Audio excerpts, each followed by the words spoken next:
मध्य प्रदेश में उपचुनाव की रणनीति बनाने को लेकर आज भोपाल में बीजेपी की एक बड़ी बैठक हुई, जिसमें सीएम शिवराज सिंह चौहान, प्रदेश अध्यक्ष वीडी शर्मा, संगठन महामंत्री सुहास भगत और पार्टी के कई पदाधिकारी मौजूद रहे। उनके अलावा पार्टी के सांसद, विधायक और प्रदेश के मंत्री भी शामिल हुए। सूत्रों के हवाले से खबर है कि बैठक में बीजेपी नेताओं को पार्टी नेतृत्व की तरफ से चुनाव में जीत सुनिश्चित करने के लिए सख्त निर्देश दिए गए।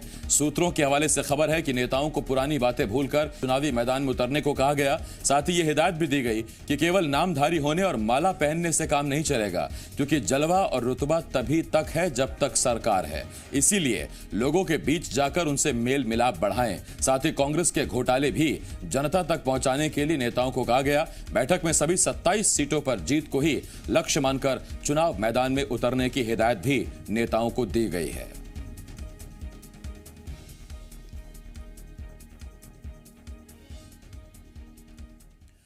शिवराज सरकार में कैबिनेट मंत्री और बीजेपी चुनाव प्रबंधन समिति के संयोजक भूपेंद्र सिंह भी बैठक में शामिल हुए।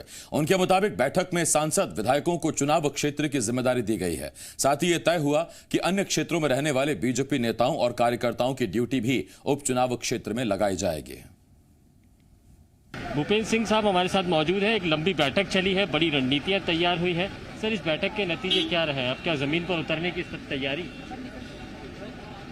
देखिए, आज सभी माननीय सांसदगण, विधायकगण, मंत्रीगण की बैठक एक साथ यहाँ पर हुई है। सभी को चुनाव के दायित्व सौंपे गए हैं और जिनको जो जिम्मेदारी दी गई है वो सबको बताया गया है और सभी लोग अपने अपने विधानसभा चुनाव में जाएंगे और विजय प्राप्त करके फिर वापस लौटेंगे। रणनीति अब कोई बदली हुई नजर आएगी? सारी फौज अब इन उपचुनाव क्षेत्रों में लगाई जानी है? निश्चित रूप से पार्टी की चुनाव की तैयारियां पहले से चल रही हैं और जो हमारे सभी माननीय विधायक, सांसदगण हैं, ये सभी लोगों को एक एक विधानसभा क्षेत्र में जिम्मेदारियां दी गई हैं। जिनको जिस विधानसभा का दायित्व दिया गया वो वहाँ पर जाएंगे, चुनाव तक रहेंगे और विजय प्राप्त करके लौटेंगे। कांग्रेस आरोप लगा रही है चुनाव को लेकर, उपचुनाव को लेकर बैठक हो रही है, लेकिन सिंधिया जी और नरोत्तम जी दोनों इस महत्वपूर्ण बैठक से नदारद है।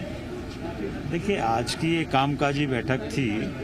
सभी अपने अपने अलग अलग कामों में, दायित्वों में लगे हुए हैं, इसलिए सिर्फ जिनकी ड्यूटी लगी है चुनाव में, विधानसभाओं में, उनको बुलाया गया था। बाकी सभी लोग अलग अलग क्षेत्रों में चुनाव में अपने अपने दायित्व में लगे हुए हैं। थैंक यू वेरी मच हमसे बात करने के लिए। भूपेंद्र सिंह साहब बता रहे हैं कि बीजेपी तैयार है, मंत्री विधायकों को जिम्मेदारियां दी गई हैं, विधानसभा क्षेत्रों का बंटवारा है। अब पूरी फौज एक साथ जमीन पर उतरकर चुनावी मैदान में आएगी। कैमरामैन अतुल जैन के साथ संदीप भमरकर, जी मीडिया, भोपाल। मेरे सहयोगी संदीप भमरकर इस बड़ी खबर पर इस वक्त हमारे साथ लाइव जुड़ रहे हैं। संदीप, ये जो तल्ख तेवर हैं बैठक में आलाकमान ने नेताओं और कार्यकर्ताओं को दिखाए कि नामधारी होने से काम नहीं चलेगा, फूल माला पहनने से काम नहीं चलेगा, ये जलवा रुतबा तब तक है जब तक सरकार बरकरार है। या तो कोई सर्वे रिपोर्ट, कोई इनपुट हाथ लगा है, या फिर जो ग्राउंड रिपोर्ट है नेताओं की भागीदारी की इस उपचुनाव की तैयारी में, जंग में, उससे शायद आलाकमान खुश नहीं।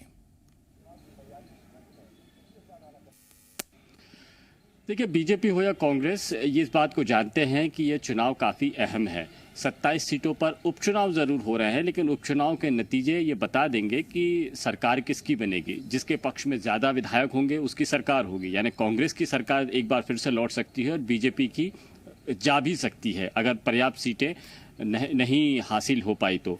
ये जानते हैं हालात और इसीलिए इस उपचुनाव को बहुत कंफर्टेबली लड़ने के मूड में बीजेपी नहीं है। यही बात पार्टी आलाकमान ने आज अपने नेताओं को बता दी है। और देखिए, मंत्री, विधायक हो या सांसद हो, ये वो कड़ी हैं जो जनता और पार्टी के बीच के जरिए हैं। संगठन को कोई बात पहुंचानी है तो जनता तक पहुंचाने के लिए इन्हीं का इस्तेमाल होता है। जनता कोई समस्याग्रस्त होती है तो इन्हीं के पास में सबसे पहले पहुंचती है और बात करती है। तो ये बहुत अहम कड़ी है और इसीलिए बताया गया है कि आप कंफर्टेबल मत रहिए। आप अगर कंफर्टेबल रहेंगे और ये सोचेंगे कि सरकार है तो उपचुनाव में नतीजे सरकार के पक्ष में आ सकते हैं, तो ऐसा नहीं होगा। कोई भी शख्स हो, किसी भी पद पर हो, वो अपना ओहदा और रुतबा बरकरार रखना चाहता है तो सरकार का होना ज़रूरी है, और इसीलिए 100 में से 100 सीटें जीतने की तरफ काम करे। ऐसा ना हो कि ये कमज़ोर सीट है तो यहाँ मेहनत कम की जाएगी, वहाँ पर भी मेहनत की जाए ताकि जीत हासिल हो सके। आमतौर पर नेता सरकार में होने के बाद में बहुत आरामदायक इस हालात में आ जाते हैं, ये बात शिवराज जानते हैं, लेकिन वैसा उपचुनाव इस बार का नहीं है।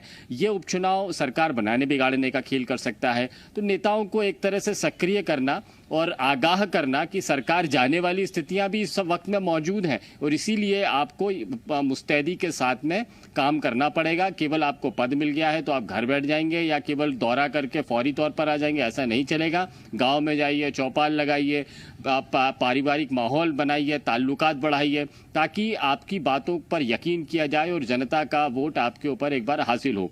बीजेपी झटका खा चुकी है। जो विधानसभा का मुख्य चुनाव था 2018 में, इसमें बीजेपी को लग रहा था कि वो जीतती जाएगी, लेकिन कई सीटें उसके पक्ष में नहीं आई और नतीजा ये हुआ कि कमलनाथ की सरकार बन गई। ये हालात दोबारा पैदा ना हो, इसीलिए एक बार फिर से इन नेताओं को ये बताने की कोशिश है कि सरकार नहीं भी हो सकती है, आपको अलर्ट रहना पड़ेगा। बिल्कुल। संदीप, एक सवाल मैं आपसे और पूछना चाहूंगा।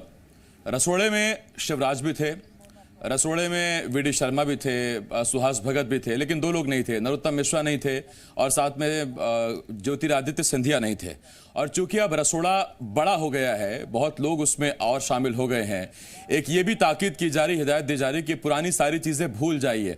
इतना आसान है क्या नेताओं के लिए पुरानी चीजें भूलकर एक साथ मिलकर चुनाव लड़ना, उनको कहना कि तुम चुनाव जिताओ जो कभी कांग्रेसियों से हारे थे और आज उनको जिताने की जिम्मेदारी उन्हीं के सिर है? बिल्कुल, आपने आसिफ दो बातें कही हैं। एक तो वो नेताओं के लिए क्या इतनी बात आसान है, दूसरी बात ये कि क्या जो पुराने गिले शिकवे वो दूर हो पाएंगे। तो यदि कोई शख्स नेतागिरी में है और वो अपनी नेतागिरी को जिंदा रखना चाहता है, चमकना चाहता है, तो उसको पुराने गिले शिकवे दूर करने ही होंगे। यही कहना है पार्टी आला कमान का कि आप गिले शिकवे भूल जाएंगे तब जाके आपकी सरकार रहेगी, तब जाके आपकी नेतागिरी चलती रहेगी। ये समझाने की कोशिश है, लेकिन हर वक्त में ऐसा मुमकिन होता नहीं है। कई दफा नेतागिरी चमकाने के लिए यही गिले शिकवे बड़े हथियार होते हैं।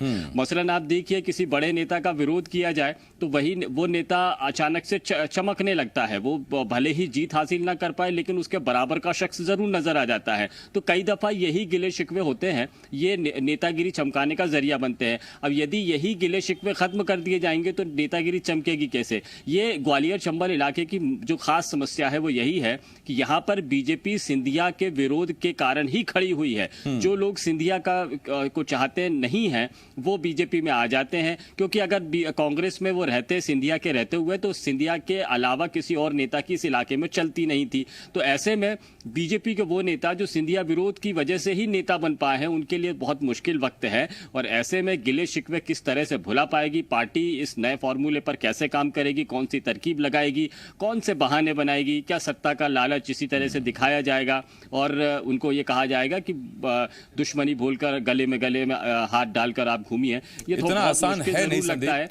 और रही बात इसकी कि बड़े बुजुर्ग भले ही कह गए हों कि गिले शिकवे दूर करो, लेकिन समस्या क्या है? ये कलयुग है, ये सियासत है। यहाँ गिले शिकवे और शिकायतें ही थी कि ज्योतिरादित्य सिंधिया राज्यसभा सांसद हो गए और उनके जितने नेता थे वो मंत्री हो गए। अब बीजेपी से टिकट भी मिलने वाला है।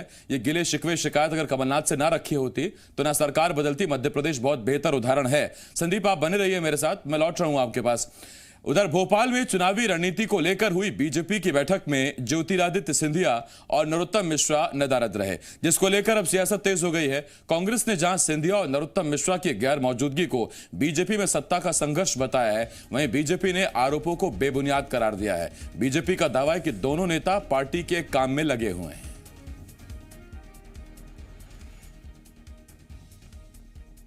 2 दिन से लगातार भोपाल में हो रही बैठकों में नरोत्तम मिश्रा गायब हैं। ज्योतिरादित्य सिंधिया को भी भोपाल की बैठक में शामिल नहीं किया गया। क्या भारतीय जनता पार्टी के अंदर सत्ता संघर्ष शुरू हो गया है? आज की ये कामकाजी बैठक थी।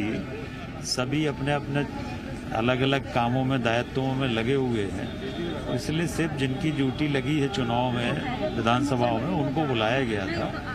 बाकी सभी लोग अलग अलग क्षेत्रों में चुनाव में अपने अपने दायित्व में लगे हुए हैं। कांग्रेस सवाल पूछ रही है, बीजेपी सफाई दे रही है। इस वक्त संदीप भमरकर हमारे सहयोगी लगातार हमारे साथ बने हुए हैं। संदीप, आपके पास आ रहा हूं।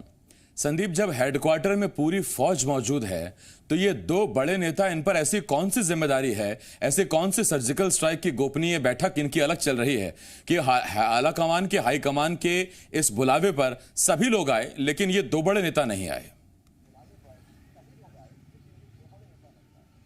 आसिफ, आप इशारा समझते होंगे कि सियासत में हाजिरी और गैर हाजिरी के बड़े मायने निकाले जाते हैं, शब्दों के बहुत मायने निकाले जाते हैं। अगर ये नेता गैर हाजिर है तो मायने निकलना स्वाभाविक है।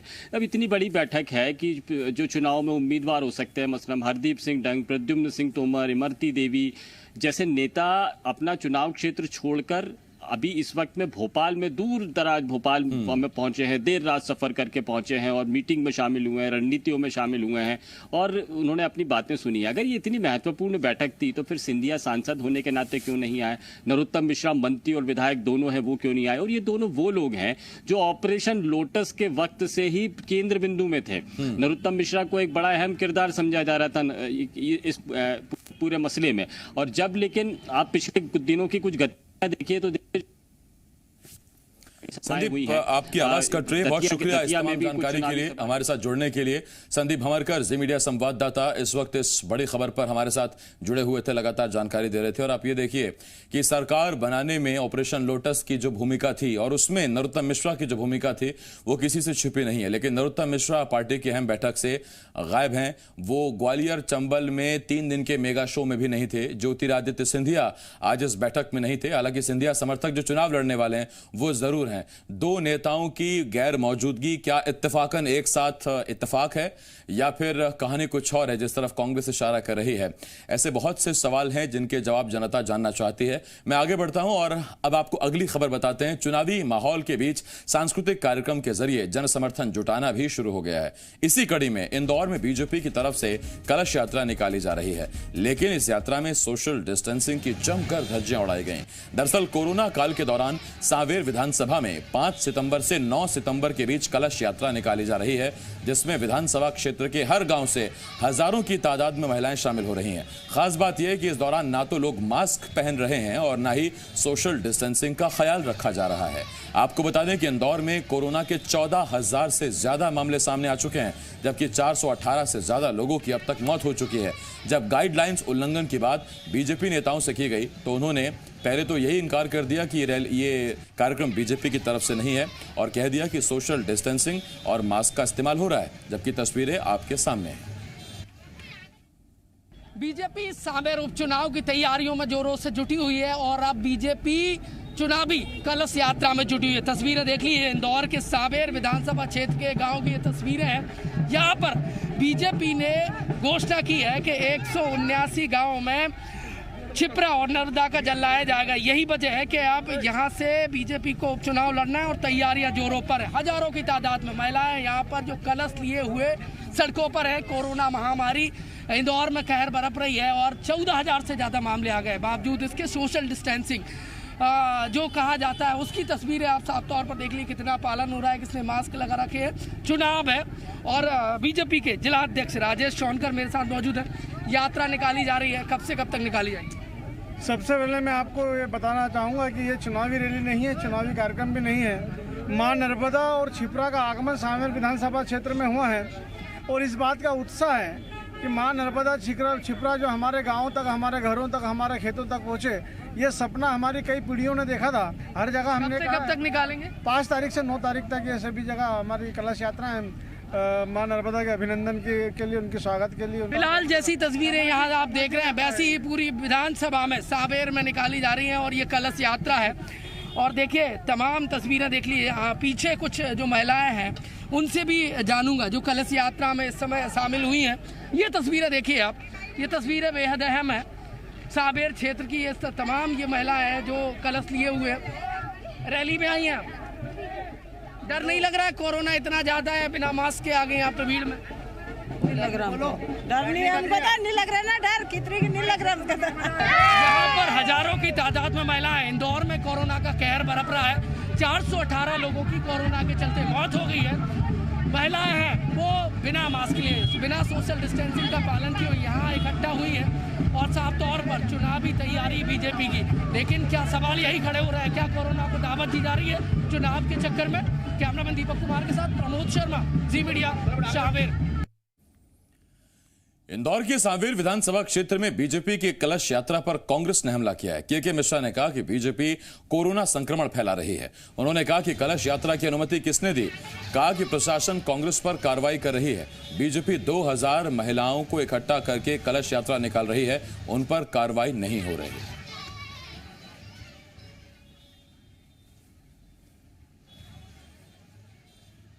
अब तक 14,591 संक्रमित पाए गए हैं और 418 लोगों की मौत हो चुकी है। कोरोना की गाइडलाइन के लिए सरकार अपनी सुविधा के अनुसार काम कर रही है, प्रशासन अपने हिसाब से काम कर रहा है। कांग्रेस पार्टी के लोगों पर एक्शन हो रहा है, उन पर एफआईआर हो रही है और भारतीय जनता पार्टी के लोग नर्मदा सेवा यात्रा निकाल रहे हैं, उन पर कोई एक्शन नहीं हुआ। सवाल बहुत सारे हैं। प्रमोद शर्मा, जी मीडिया संवाददाता, इस वक्त इस बड़ी खबर पर हमारे साथ जुड़ रहे हैं। प्रमोद, सीधा मैं आपके पास आ रहा हूं। अब ये चुनावी कार्यक्रम है कि नहीं है? इसमें 2000 से ज्यादा महिलाएं एक साथ इकट्ठा होती हैं कलश यात्रा के नाम पर। तस्वीरों पर जब गौर किया तो एक खास बात देखी, कलश सारे एक ही साइज के, एक ही कंपनी के और नए कलश नजर आ रहे हैं। ये कहीं ऐसा तो नहीं कि एक अदद कलश के चक्कर में लोग जाने अनजाने सियासत की भेंट चढ़ गए, कोरोना संक्रमण को न्योता दे रहे हैं? बिल्कुल, देखिए साफ तौर पर तस्वीरों में साफ तौर पर देखा गया कि जो कलश थे वो सभी, मैं तो मौके पर मौजूद था, मैंने देखा वो सभी कलश नए थे और सभी लोग बड़ी तादाद में वहाँ पर इकट्ठा हो जाते हैं। देखिए ऐसे में जबकि कोरोना चल रहा है तो लोगों का अपने आप से इकट्ठा होना मुझे नहीं लगता है कि लाजमी है। और ऐसे में देखिए साफ तौर पर देखा गया, राजेश सोनकर भले ही जो जिलाध्यक्ष हैं वो कह रहे हैं कि ये बीजेपी का राजनीतिक या चुनावी कोई भी कार्यक्रम नहीं है, लेकिन साफ तौर पर जब मैंने लोगों से वहाँ पर बात की तो उनका साफ तौर पर कहना था कि उन्हें नर्मदा यात्रा के नाम पर बुलाया गया है। कुछ लोगों को जानकारी ही पूरी नहीं थी। और इन सब के बीच में गौर करने वाली बात यह है कि कोरोना कहर बरपा रहा है इंदौर में आसिफ, और ऐसे में लोगों को राजनीति या फिर चुनाव के लिए इकट्ठा करना कहाँ तक लाजमी है। और दूसरी तरफ कांग्रेस साफ तौर पर हमला बोल रही है और कह रही है कि कुछ दिन पहले, देखिए कांग्रेस हमला बोल रही है, कुछ दिन पहले कांग्रेस के प्रेमचंद गुड्डू के चुनाव कार्यालय का उद्घाटन था और वहाँ पर लगभग 34 लोगों पर एफआईआर दर्ज हो जाती है। और अब के मिश्रा कह रहे हैं कि कांग्रेस के कार्यकर्ताओं और नेताओं पर तो एफआईआर दर्ज हो जाती है, लेकिन ये 2000 महिलाओं को इकट्ठा कर लेते हैं, कोई कार्रवाई नहीं है। कांग्रेस साफ तौर पर सवाल खड़ा कर रही है कि इनको अनुमति किसने दी। देखिए जब एसडीएम जो सांवेर के हैं, मेरी जब उनसे आज से बात हुई तो उन्होंने साफ तौर पर फोन पे बात करते हुए कहा कि ऐसे कार्यक्रम को लेकर उनके पास कोई जानकारी नहीं है। मतलब साफ है। देखिए है क्या, दरअसल चुनाव होना है, उपचुनाव सांवेर में, और ऐसे में चुनाव को देखते हुए यहाँ से संभावित उम्मीदवार मंत्री तुलसी सिलावट हो सकते हैं, वही चुनाव लड़ सकते हैं, ऐसी संभावना है इन सब के बीच में।